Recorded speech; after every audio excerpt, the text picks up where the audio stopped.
Hello Corinne! Salut Seb! Alors, on continue notre petit tour des musées ici à Genappe, ou plus spécifiquement à Glabais. Les musées et les maisons, puisqu'on est ici à la Maison de l'Histoire et du Patrimoine. De Genappe et ses villages. Exactement. Voilà, alors moi Sébastien, je vais aller retrouver Anne Davin, qui est la présidente du Cercle d'Histoire de Genappe. Et puis toi, je vais te mettre au défi. Ah, quel est le défi du jour? Alors en dehors de toi, là aujourd'hui, quelle personne célèbre autre est passée ici à Genappe? Ok. Eh bien écoute, c'est parti. Allons-y. On y va. Oh, quelle galanterie. Ouais, je sais.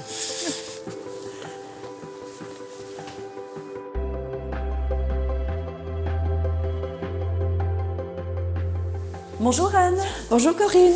Alors ici à la Maison de l'Histoire de Genappe, il y a différentes salles qui traitent de l'histoire de Genappe, mais également du côté patrimoine. Et c'est le cas de cette salle ici sur l'archéologie. C'est bien cela, oui. Nous avons plusieurs vitrines qui représentent différentes périodes de l'histoire, en gros. Donc ici vous avez une partie, c'est la préhistoire, avec la plus ancienne pièce qui est du paléolithique.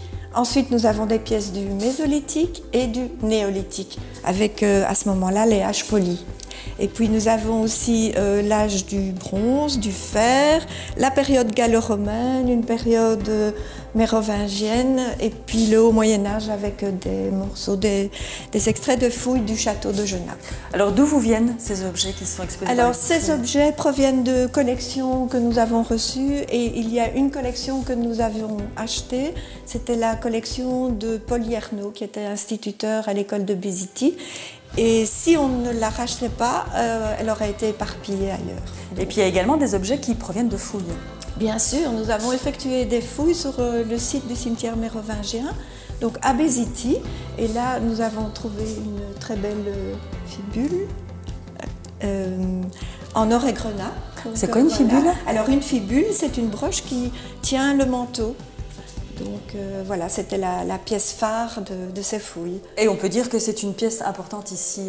Ah oui, c'est la plus importante. D'ailleurs, elle a figuré aussi sur la publication de la région wallonne, Chronique de l'archéologie. Alors quelque chose d'important aussi à Genappe, c'était le château. Le château, oui, nous avons eu l'occasion de fouiller aussi quand il y a eu un projet pour poursuivre le Ravel vers Nivelles.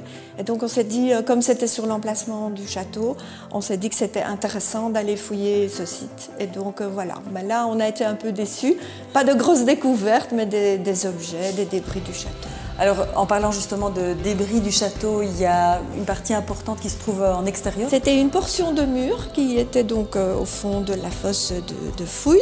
Malheureusement, on a cru qu'elle serait en place, donc on s'est dit « Ah chouette, on a trouvé un morceau ». Et puis en continuant les fouilles, on s'est rendu compte qu'il n'était pas en place, donc on l'a extrait et on l'a déposé ici dans le jardin. Et puis ici dans la salle, vous avez également... Alors on a différents objets, on a notamment trouvé beaucoup d'ardoises qui proviennent du château, des petits pavements vernissés, voilà, qui proviennent des pièces, de différentes pièces du château, et aussi des débris d'objets. Bon, par exemple ici, vous avez un débris, un petit manche de cruche, aussi en céramique, en grès. Voilà. Anne, je vais vous laisser continuer à travailler. Moi, je vais en profiter pour aller visiter les autres salles. Mais je vous en prie, avec plaisir. Merci. Voilà.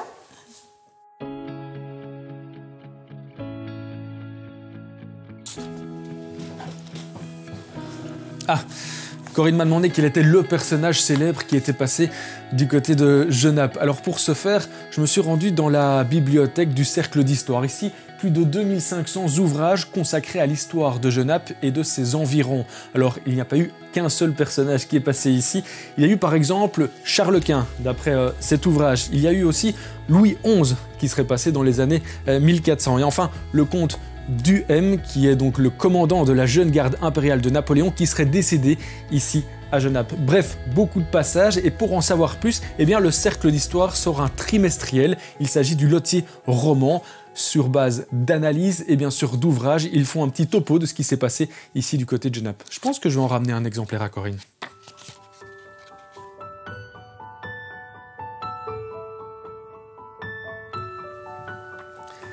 Voilà Corinne, défi réussi. Ah Sébastien, alors quelle est la célébrité qui est passée, enfin le personnage qui est passé par Genappe? Il y en a plusieurs, mais parmi eux, Louis XI. Et tu en apprendras plus en lisant le Loti roman. Ah ben merci. Alors moi j'en ai appris beaucoup sur l'archéologie, notamment des vestiges du château qui sont ici dans la salle à côté, ou encore une très belle broche qui te plairait beaucoup à venir voir.